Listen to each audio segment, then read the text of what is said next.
ಕಾಂಗ್ರೆಸ್ ಪಕ್ಷದಿಂದ JDS ಸೇರ್ಪಡೆ ಆದ 4 ದಿನದೊಳಗೆ ನಮ್ಮ ಕುಮಾರಸ್ವಾಮಿ ಅವರ ಆದೇಶದಂಗೆ ನಮ್ಮ JDS ಜಿಲ್ಲಾಧ್ಯಕ್ಷರು ನನ್ನನ್ನು ತಾಲೂಕಾ ಅಂದ್ರೆ ಕುಂದಗೋಳ ತಾಲೂಕಾ ಕೃಷಿಕ ರೈತ ಘಟಕದ ಅಧ್ಯಕ್ಷನಾಗಿ ನೇಮಕ ಮಾಡೈತಿ.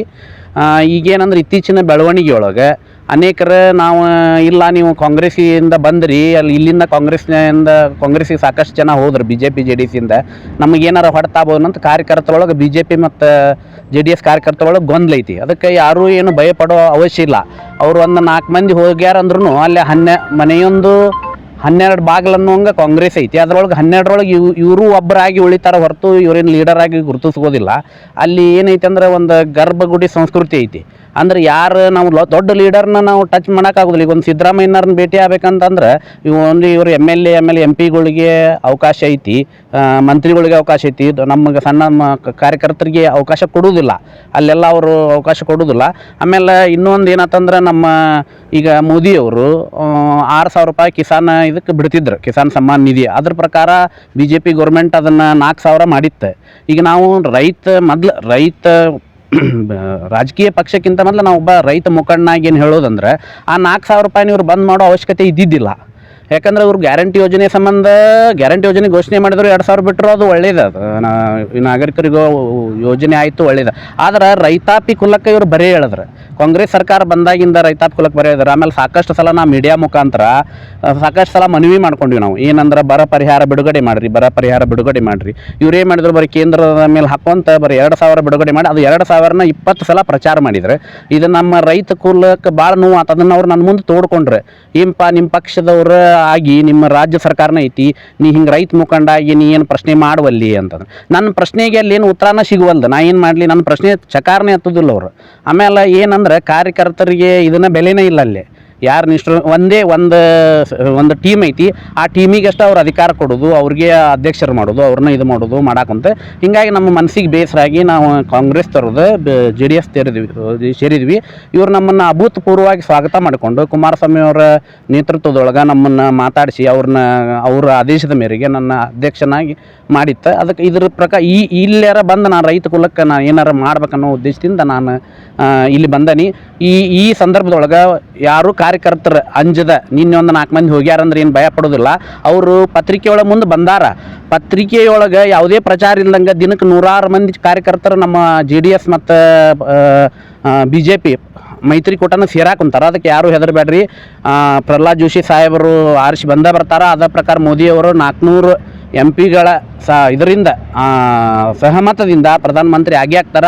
ಇನ್ನೂ ಹೆಚ್ಚಿನ ರೈತ ಕುಲಕ್ಕೆ ಇನ್ನೂ ಹೆಚ್ಚಿನ ಅನುಕೂಲ ಆಕತಿ, ಸಾರ್ವಜನಿಕರು ಹೆಚ್ಚಿನ ಅನುಕೂಲ ಆಕತಿ. ಇನ್ನೂ ಒಂದು ಹೇಳ್ಬೇಕಂದ್ರೆ 2008ರೊಳಗೆ ಏನು BJP ಗೌರ್ಮೆಂಟ್ ಇತ್ತು, ಅವಾಗ ಆದ ಅಭಿವೃದ್ಧಿ ಕುಂದಗೋಳದೊಳಗೆ ಇವತ್ತಿನೊಳಗೆ ಇನ್ನೂವರೆಗೂ ಆಗಿಲ್ಲ. ಈ ಕಾಂಗ್ರೆಸ್ ಗೌರ್ಮೆಂಟ್ ಬಂದು 2 ವರ್ಷದ ಸಮೀಪ ಆಯ್ತು, ಇನ್ನೂವರೆಗೂ ಏನು ಒಂದು ರಸ್ತೆ ಮಾಡವಲ್ರು, ಇದು ಮಾಡವಲ್ರು, ಏನು ಮಾಡವಲ್ರು. ನಾವು ಅರ್ಜಿ ಕೊಟ್ಟರು ಅದನ್ನು ಕ್ಯಾರ ಮಾಡವಲ್ರಿ. ಇದಕ್ಕೆ ನಮಗೆ ಮನಸ್ಸು ನೋವು ಆಗೈತಿ. ಅದಕ್ಕೆ ಈ ಸಲ ಎಷ್ಟು ಸೂರ್ಯಚಂದ್ರ ಇರೋದು ಎಷ್ಟು ಸತ್ಯನೋ ಅಷ್ಟು ಪ್ರಹ್ಲಾದ್ ಜೋಶಿ ಸಾಹೇಬ್ರು ಆರಿಸಿ ಬರ್ತಾರ. ಆಮೇಲೆ ಮೋದಿಯವರು ಪ್ರಧಾನಮಂತ್ರಿ ಆಗ್ತಾರೆ. ಯಾರು ಕಾರ್ಯಕರ್ತರ ಗೊಂದಲ ಆಗದಂಗೆ ನಾವು JDS ಮತ್ತು BJP ಒಟ್ಟಾಗಿ ಈ ಚುನಾವಣೆಯನ್ನು ಎದುರಿಸಿ ಇನ್ನೂ ಹೆಚ್ಚಿನ ಅಂತರದಿಂದ ನಾವು ಪ್ರಹ್ಲಾದ್ ಜೋಶಿ ಸಾಹೇಬರನ್ನ ಆರಿಸ್ತರ್ತೇವೆ ಅಂತ ನಾನು ಈ ಮೂಲಕ ಹೇಳ್ತೇನೆ. ಕಾಂಗ್ರೆಸ್ ಮುಂದೊಂದು ದಿನ ಮೋದಿಯವ್ರಿಗೆ ಓಟ್ ಹಾಕಿರಿ, ಮೋದಿನ ಕೀಳ್ರಿ ಅಂತ ಹೇಳ್ತಾರೆ ಅನ್ನೋ ಮಾತು ಬರ್ತಾ ಇದೆ. ಅಲ್ರಿ, ಮತ್ತು ನೀವು ಈಗ ಕಾಂಗ್ರೆಸ್ನವ್ರಿಗೆ ನಾ ಪ್ರಶ್ನೆ ಮಾಡ್ತೀನಿ, ಮತ್ತು ನೀವು ಈಗ ವಿನೋದ್ ಅಸೂಟಿ ಅವ್ರನ್ನಷ್ಟೇ ಇಟ್ಕೊಂಡನ ನೀವು ಮಾಡಬೇಕಾಗಿತ್ತಲ್ಲ, ಬೇರೆ ಬೇರೆ ಲೀಡರ್ನ ಯಾಕೆ ಕರ್ಸಾಕೊಂತೀರಿ? ಇವತ್ತು ದಿನೇಶ್ ಗುಂಡೂರಾವ್ ಬಂದರು, ಮಾನ್ಯ ಒಬ್ಬರು ಬಂದರು, ಮತ್ತು ಮಾನ್ಯ ಸಿದ್ದರಾಮಯ್ಯನವ್ರು ಬಂದರು. ಸಿದ್ದರಾಮಯ್ಯನವ್ರನ್ನ ಆಮೇಲೆ ಮೇಲಿನ ರಾಹುಲ್ ಗಾಂಧಿ ಅವ್ರನ್ನ, ಪ್ರಿಯಾಂಕಾ ಗಾಂಧಿ ಅವ್ರನ್ನ, ಸೊ ಇವ್ರನ್ನೆಲ್ಲ ಯಾಕೆ ನೀವು ಪ್ರಚಾರ ಕರ್ಸಾಕೊಂತೀರಿ? ಬರೀ ಕೇವಲ ಆ ಅಭ್ಯರ್ಥಿನ ಮಾತ್ರ ಇಟ್ಟು ನೀವು ಹೇಳಬೇಕಾಗಿತ್ತಲ್ಲ. ಹಂಗೆ ಮೋದಿಯವರು ಏನಂದ್ರೆ ಒಂದು ಶಕ್ತಿ ಅದ, ಒಂದು ದೇವರು ಅದು ಶಕ್ತಿನ ಅವರು ಆ ಒಂದು ಪಕ್ಷದ ಅಭ್ಯರ್ಥಿಗಳಾಗಿ ಅವ್ರು ಮತ್ತು ಪ್ರಧಾನಮಂತ್ರಿ ಅಭ್ಯರ್ಥಿನ ಹೇಳಬೇಕಾಗತ್ತೆ. ಅದು ಪ್ರಜಾಪ್ರಭುತ್ವದೊಳಗೆ ಐತಿ. ಅದು ಈಗಿಂದಲ್ಲ, ಅದು ಹಿಂದ್ಲಿಂತ್ರ ನಡೆದ ಸಂಸ್ಕೃತಿ. ಮತ್ತು ಹಿಂದೆ ಇಂದಿರಾ ಗಾಂಧಿ ಅವ್ರನ್ನ ಕರ್ಕೊಂಬಂದು ಪ್ರಚಾರ ಮಾಡಿಸಿಲ್ರಿ, ರಾಜೀವ್ ಗಾಂಧಿ ಕರ್ಕೊಂಡು ಪ್ರಚಾರ ಮಾಡಿಸಿಲ್ಲ, ಸೋನಿಯಾ ಗಾಂಧಿ ಅವ್ರನ್ನ ಕರ್ಕೊಂಡು ಪ್ರಚಾರ ಮಾಡಿಸಿಲ್ಲ. ನೀವು ಬರೀ ಹಂಗಂದ್ರೆ ಪಕ್ಷದ ಅಭ್ಯರ್ಥಿಗಳನ್ನು ಮಾತ್ರ ನೀವು ಪ್ರಚಾರ ಮಾಡಿ ಆಮೇಲೆ ಈ ಪ್ರಶ್ನೆ ಮಾಡಿರಿ, ಅದಕ್ಕೆ ನಾವು ಉತ್ತರ ಕೊಡ್ತೀವಿ. ಸರ್ ಅವ್ರೇನು ಹೇಳ್ತಾ ಇದಾರೆ ಅಂತ, ಬರೀ ಮೋದಿ ತೋರಿಸಿ ನೀವು ಓಟ್ ಕೇಳ್ತೀರಿ, ಕೆಲಸ ತೋರಿಸಿ ಓಟ್ ಕೇಳಾಕತ್ತಿಲ್ಲ ಅಂತ ಹೇಳ್ತಾರೆ ಸರ್. ಇದ್ರ ಬಗ್ಗೆ ಏನು ಹೇಳ್ತೀರಿ ಸರ್? ಅಲ್ಲ, ಈಗ ಕೆಲಸ ತೋರಿಸಿ ಅಂದ್ರೆ ಓಟ್ ಕೇಳ್ರಿ, ಮೋದಿ ಅಷ್ಟ ತೋರಿಸಿ ಅಲ್ರಿ. ಕೆಲಸ ತೋರಿಸೋದಂದ್ರೆ ಅಟಲ್ ಬಿಹಾರಿ ವಾಜಪೇಯಿ ಅವರು BJP ಪ್ರಧಾನಮಂತ್ರಿ ಆದಾಗ ಈಗ ನಮ್ಮ NH4 ಇಲ್ಲೇ ಸಮೀಪದಷ್ಟೇ ಮಾತಾಡೋದು ನಾವು. NH4 ಇದ್ದದನ್ನು NH4 ಸಿಂಗಲ್ ರೋಡ್ ಇತ್ತು, ಅದನ್ನು ಅಷ್ಟಪಥ ಮಾಡಿದ್ರು. ಅಂದ್ರೆ 4 ರೋಡ್ ಮಾಡಿದ್ರು, ಚತುಷ್ಪಥ ಮಾಡಿದ್ರು. ಈಗ ಇವರು ಅಷ್ಟಪಥ ಮಾಡಿದರು, ಯಾರು ಮೋದಿಯವರು ಬಂದಿಂದ. ಆಮೇಲೆ ಇನ್ನೂ ಅನೇಕ ರಿಂಗ್ ರೋಡ್ ಆತ, ನಮ್ಮ ಹುಬ್ಳಿ ಇದರ ರೌಂಡ್ ರಿಂಗ್ ರೋಡ್ ಆತ. ಆಮೇಲೆ ಅನೇಕ ರೋಡ್ ನೀವು ನೋಡ್ರಿ, ಹುಬ್ಳಿಯಿಂದ ಕೊಪ್ಪಳ ರೋಡ್, ಮುಂದೆ ಬಳ್ಳಾರಿ ರೋಡ್ ನಮಗೆ ಎಷ್ಟು ತೆಗ್ಗಿತ್ತಂದ್ರೆ ಅದನ್ನು ಹೋಗಾಕೆ ಬರ್ತಿದ್ದಿಲ್ಲ. ಒಂದು ಬೈಕ್ ತೊಗೊಂಡು ಹೋಗೋದು ವಜ್ಜಿತ್ತು, ಕಾರ್ ಹೋಗಲಿ ಅಂಥದನ್ನು ಅಷ್ಟು ಅಭಿವೃದ್ಧಿ ಮಾಡ್ಯಾರ. ಅದನ್ನು ನಾವು ಒಪ್ಕೋಬೇಕಾಗತ್ತೆ. ಇವತ್ತು ಯಾವುದೇ ಪಕ್ಷ ನೆಕ್ಸ್ಟ್ ಅದನ್ನು ಮೊದಲು ಸಾಮಾನ್ಯ ನಾಗರಿಕರಾಗಿ ನಾವು ಒಪ್ಕೋಣ. ಹಂಗಂದ್ರೆ ನೀವು ಕಾಂಗ್ರೆಸ್ ಇದ್ದಾಗ ಏನು ಮಾಡಿದ್ರಿಪ್ಪ, ಮಹದಾಯಿ ಹೋರಾಟ ಮಾಡಿದ್ರಿ, ಯಾವಾಗ ಇಲೆಕ್ಷನ್ ಬರೋಕ್ಕಿಂತ ಪೂರ್ವದೊಳಗೆ. ಮುಂದೆ ಸುಮ್ಮನೆ ಆದ್ರಿ. ಆಮೇಲೆ ನೀವು ಪರಿಹಾರನ ಕೈಲಿ ಕೊಟ್ಟು, ಸರ್ಕಾರದಿಂದ ಕೈಲಿ ಕೊಟ್ಟು ಆಮೇಲೆ ಕೇಂದ್ರಕ್ಕೆ ಕೇಳ್ಬೋದಿತ್ತಲ್ಲ, ಕೊಡ್ತಿತ್ತು. ಈಗ ಸುಪ್ರೀಂ ಕೋರ್ಟಿಗೆ ಹೋಗಿ ಕೇಳಿದ್ರಲ್ಲ, ಮೊದಲು ಇಷ್ಟು ದಿನ ಕೈಲೇ ಕೊಟ್ಟಿದ್ರೆ ಒಂದಿಟ್ಟು ರೈತರಿಗೆ ನೆನಪು ಉಳಿತಿತ್ತು. ಬರೀ 2,000 ಕೊಡಕ್ಕೆ 20 ಸಲ ಬ್ಯಾಂಕಿಗೆ ಹೋಗ್ಬೇಕ್ರಿ ನಾವು ತೆಗೆಸಾಕ. ರೈತರು ಹೊಯ್ಕೊಂಡು ಹೋಗ್ಯಾರ. ಅದಕ್ಕೆ ಏನು ಮಾಡೋದು, ಈಗ ಅನಕ್ಷರತೆ ಇರ್ತಾರೆ, ಒಬ್ರಿಗೆ ಗೊತ್ತಿರೋದಿಲ್ಲ, ಜಮಾ ಆಗಿರೋದಿಲ್ಲ. ಆಮೇಲೆ ನಾನಾ ಇದು ಮಾಡಿದ್ರು. ಆಮೇಲೆ ಕೆಲವೊಂದು ಅಧಿಕಾರಿಗಳಿಗೆ ಇನ್ನೊಂದು ಹೇಳ್ತಾನೆ ನಿಮ್ಗೆ, ಕಾಂಗ್ರೆಸ್ ಗೌರ್ಮೆಂಟ್ ಬಂದ್ರಂದ್ರೆ ಅಧಿಕಾರಿಗಳಿಗೆ ಯಾರು ಹೇಳಾರಿಲ್ಲ, ಕೇಳಾರಿರೋದಿಲ್ಲ, ಅವ್ರು ಮಾತಾ ಕೇಳೋದಿಲ್ಲ. ಈಗ ನೋಡಿರಿ, ನಂದ ಒಂದು FID ಇನ್ನೂವರೆಗೂ ಒಂದು ಆ್ಯಡ್ ಇಲ್ಲ. ನಾವು ಕಲಗಟ್ಟಿ ಒಳಗೆ ಒಂದು ಲ್ಯಾಂಡ್ ಐತೆ ನಮ್ಮದು. ನಾನು ಸಾಕಷ್ಟು ಸಲ ನೀವೊಂದು FID ಏನೋ ಆಗಿ ಡಿಲೀಟ್ ಆಗೈತಿ, ಅದು ಇನ್ನೂವರೆಗೂ ಆ್ಯಡ್ ಮಾಡವಲ್ರಿ ನಾವು. ಎಷ್ಟು ಸಲ ಹೇಳಿ ಬರ್ತೀವಿ ಹ್ಞೂ ಅಂತಾರೆ. ಅಂದರೆ ಅಧಿಕಾರಿಗಳ ಮೇಲೆ ರಾಜ್ಯ ಸರ್ಕಾರದ ಹಿಡಿತನ ಇಲ್ಲ, ಅದು ಹಿಡಿತಾನೆ ಇಲ್ಲ. ಅದನ್ನು ಮೊದಲು ನೀವು ಮಾಡಿರಿ, ಆಮೇಲೆ ಪ್ರಶ್ನೆ ಮಾಡಿರಿ. ಅದಕ್ಕೆ ನಮ್ಮ ಮುಖಂಡರು ಉತ್ತರ ಕೊಡ್ತಾರೆ. ನಾನು ರೀಸೆಂಟಾಗಿ JDS ಪಕ್ಷವನ್ನು ಸೇರ್ಪಡೆ ಆಗಿದ್ದೇನೆ. ನನಗೆ ಜಿಲ್ಲಾ ಒಂದು ರೈತ ಮೋರ್ಚಾ ಅಧ್ಯಕ್ಷನನ್ನಾಗಿ ಆ ಪಕ್ಷವು ಒಂದು ಸ್ಥಾನಮಾನವನ್ನು ಕೊಟ್ಟು ಗೌರವಿಸಿದೆ. ಈಗ ನಮ್ಮ ತಾಲೂಕಿನಲ್ಲಿ, ನಮ್ಮ ಜಿಲ್ಲೆಯಲ್ಲಿ ಏನು ನಡೆದೈತೆ ಅಂದರೆ, JDS ಹಾಗೂ BJP ಏನು ಮೈತ್ರಿಯಾಗಿ ಜಂಟಿಯಾಗಿ ಏನು ಕ್ಯಾನ್ವಾಸ್ ಮಾಡ್ತಾ ಇದೆಯಲ್ಲ, ಅಲ್ಲಿ ಎಲ್ಲ ಜನದಟ್ಟವಾಗಿ ಜನರ ಒಂದು ವಿಶ್ವಾಸ, ಜನರ ಒಂದು ಬೆಂಬಲ ಸಿಕ್ಕು ಒಂದು ಆತ್ಮವಿಶ್ವಾಸ ನಮ್ಮ ಒಂದು ಅಭ್ಯರ್ಥಿಯಾದಂಥ ಪ್ರಹ್ಲಾದ್ ಜೋಶಿಯವರು ಗೆಲ್ತಾರನ್ನೋ ಒಂದು ವಿಶ್ವಾಸ ಮತ್ತೊಟ್ಟು ಗಟ್ಟಿ ಆಗ್ತಾ ಹೋಗ್ತಾ ಇದೆ ನಮ್ಮದು. ನಾವು ಮೊದಲು ಆಮ್ ಆದ್ಮಿ ಪಕ್ಷದ ಒಂದು ತಾಲೂಕು ಅಧ್ಯಕ್ಷನಾಗಿದ್ದೆ ನಾನು.